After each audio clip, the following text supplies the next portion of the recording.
dans l'épisode précédent. Armé d'un nouvel indice, Daniel quitte la double cité sans se retourner et reprend le chemin désert en direction de l'ouest. Mais en quittant l'horreur du jus jaune, il abandonne derrière lui son unique piste et ses dernières certitudes. Après tant de sacrifices pour connaître le nom de son adversaire, Daniel sera-t-il en mesure de poursuivre son terrible voyage ? À vrai dire, le sillon du Dr Yock n'est pas difficile à suivre, et partout où Daniel se rend jaillissent les mêmes abominations qu'à Galerne. À coups d'enlèvement et d'esclaves contre nature, Yock cultive le malheur comme on sème des cailloux blancs. Pourquoi tiendrait-il à ce que le voyageur ne le perde pas de vue ? S'il n'a pas d'autre choix que de jouer le jeu, Daniel parviendra-t-il à échapper à Yock et ses terribles machinations ? En vérité, l'homme à la tête magnétique regrette de ne pas avoir pu interroger plus longuement Schlick le bossu. Daniel est sûr qu'il en savait bien plus, mais le traître était mort avant qu'il n'en tire davantage. Une obscure puissance avait littéralement pulvérisé le bossu pour le faire taire, ne laissant à Daniel rien d'autre qu'une flaque de jus jaune. Encore et toujours lui. Combien de temps Daniel devra-t-il encore subir cette liquide frustration ? Voilà maintenant des mois que Daniel a perdu la trace du Dr Yock. Du jour au lendemain, les disparitions ont cessé. Les seuls assauts que Daniel doit affronter sont à présent menés par la pluie et les vents. À mesure que les villages disparaissent de sa route, la forêt immortelle fait peu à peu place aux montagnes indomptées. Nullement impressionnée par la visite du voyageur, elles ne lui font qu'un accueil glacial. Survolant les crêtes dentelées par un hiver infini, Daniel désespère maintenant de pouvoir jamais retrouver le moindre indice. Au fil des nuits passées en altitude, une épaisse couche de gel dévore son visage et sa patience.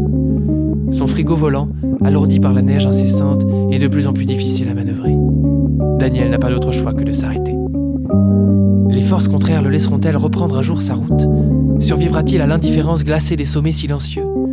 Au creux de la montagne, la chance l'a poussé aux portes d'une petite ville sans nom et à l'abri du blizzard. Et au cœur de cette région hostile où seuls les bûcherons et les fuyards subsistent, Daniel reprend espoir. En quelques jours seulement, il s'approprie le Zamelline, la complexe langue du peuple anguleux. Il apprend à connaître les étranges habitants de ce monde oublié, gagne leur confiance et leur sympathie en leur racontant ses incroyables aventures. Soir après soir, les bûcherons fourbus se rendent à l'unique taverne du village pour écouter son histoire. Groupés autour de l'imposant feu de cheminée, ils se laissent bercer par le récit maintenant familier de son voyage, s'enivrent des senteurs de résine brûlée et du souvenir de terre qu'ils ne verraient jamais. Des semaines ont passé sans que la tempête au dehors ne faiblisse, mais Daniel est à présent un des leurs. Les bûcherons décident alors de lui raconter à leur tour une histoire. Et c'est ainsi que l'homme à la tête magnétique entend pour la première fois parler de la légende douteuse. Celle que l'on appelle aussi la chanson aux 1000 vers était peuplée de créatures fantastiques et de contrées effroyables. Il était question d'îles ensorcelées se déplaçant avec les courants, de pierres cachées au creux des vagues pour éventrer les bateaux imprudents. Mais entre les histoires de sociétés secrètes et de déserts souterrains, deux éléments nouveaux entrent en scène. Dès qu'un des bûcherons énonce le jus jaune, Daniel prend soudainement la légende douteuse très au sérieux. Très vite, la maléfique substance prend la place centrale du récit, sous-tend chaque catastrophe et imprègne toutes les malédictions. Puis la légende fait mention d'un terrible creuset sacrificiel, la cuve au sang supplice.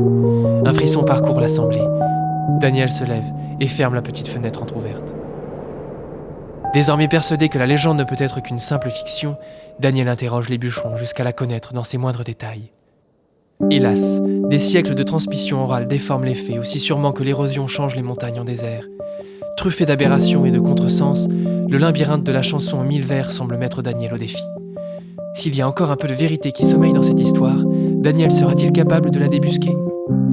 Décidé à reprendre la route malgré la tempête, l'homme à la tête magnétique salue une dernière fois ceux qui l'ont accueilli et quitte la ville sans nom. De nouveau, son frigo est malmené par le froid. Encore une fois, son visage est mordu par le givre. Mais Daniel s'en moque. Va vers l'ouest, lui souffle la légende. Mais ça, Daniel le sait déjà. Jusqu'où les vents daigneront-ils le porter ? Peut-il seulement faire confiance à la légende douteuse ? Une fois de plus, Daniel s'en remet à son destin.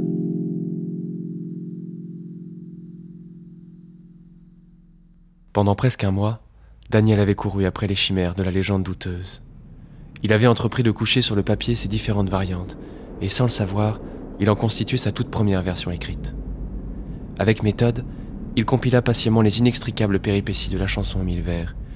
Il répertoria les 223 positions prétendues de l'île mouvante, et classa les 78 noms qu'on donnait à la cuve au sans supplice. Selon le narrateur que Daniel dénichait, tantôt la cuve apportait puissance et vie éternelle, tantôt elle délivrait châtiments ultimes et tourments infinis. Dans certaines versions, Elle n'apparaissait même pas et était remplacée par un vulgaire madrier magique. Daniel ne savait plus quoi en penser. Il avait retourné le pays tout entier pour ne rien débusquer d'autre que de nouvelles énigmes. La dernière en date l'avait ramené près des côtes, sur la piste d'un étrange phénomène. En l'espace d'une nuit, lui avait-on dit, une église de bois s'était érigée sur un mystérieux îlot. L'île de Bersagel. Depuis, aucune embarcation n'avait pu s'en approcher sans disparaître corps et biens. Des pierres cachées dans les vagues, répétaient les pêcheurs de la région. Mais Daniel n'avait pas besoin de bateau. Il volait très bas au-dessus de la mer grise et tourmentée. Bas, lui aussi, le ciel cotonneux laissait avec réticence un pâle soleil se montrer de temps en temps. Le voyageur atteint la rive avec les dernières lueurs du jour. L'île n'était qu'une butte rocheuse conquise par le lichen et les buissons épineux. Et puis en son point culminant se tenait cette église surnaturelle. Daniel gravit la pente rocailleuse jusqu'à l'énigmatique édifice. Il n'y avait pas le moindre arbre des lieux à la ronde. Et pourtant, elle se tenait là, intégralement taillée dans un bois clair et ouvragé. L'homme sans visage commençait à être sérieusement irrité par cette mise en scène mystique. Des choses curieuses, il en voyait tous les jours. Ces derniers temps, où qu'il aille fleurissaient des femmes pieuvres et des rochers poètes. Il en fallait plus qu'une apparition inexplicable pour le surprendre. Daniel s'avança vers la porte et abaissa la poignée. Elle était verrouillée. Le voyageur ne trouva aucun élément métallique sur lequel exercer son pouvoir. La porte massive et flambante neuve ne le laisserait passer qu'au prix d'efforts surhumains. Combien de murs devrait-il encore abattre pour vérifier ce tissu de baliverne ?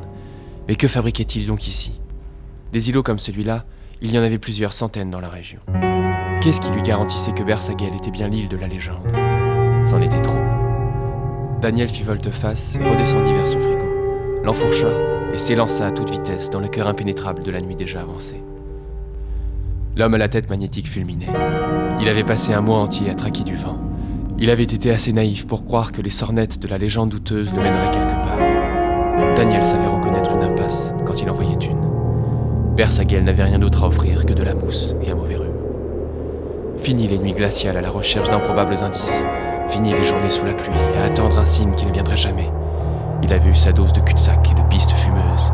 Daniel allait se trouver un bon job et oublier toutes ces histoires de prophéties, de légendes et de quêtes interminables. Une bise impitoyable força le voyageur à ralentir sa monture. En lévitation au-dessus d'une mer démontée, il farfouilla dans sa poche et réunit les innombrables feuillets de la légende douteuse. Il les jeta à la première bourrasque sans hésiter. Les pages s'envolèrent comme une nuée d'albatros apeurés. Daniel fila à la vitesse du vent en direction de la grande ville, et la houle avala bien vite les dernières traces de l'unique manuscrit. Pas plus que l'histoire de Daniel, personne n'irait à l'avenir rédiger la légende douteuse. Bientôt, tous ceux qui l'avaient connue se seraient éteints, et personne ne serait en mesure de dire si l'un ou l'autre n'avait jamais existé.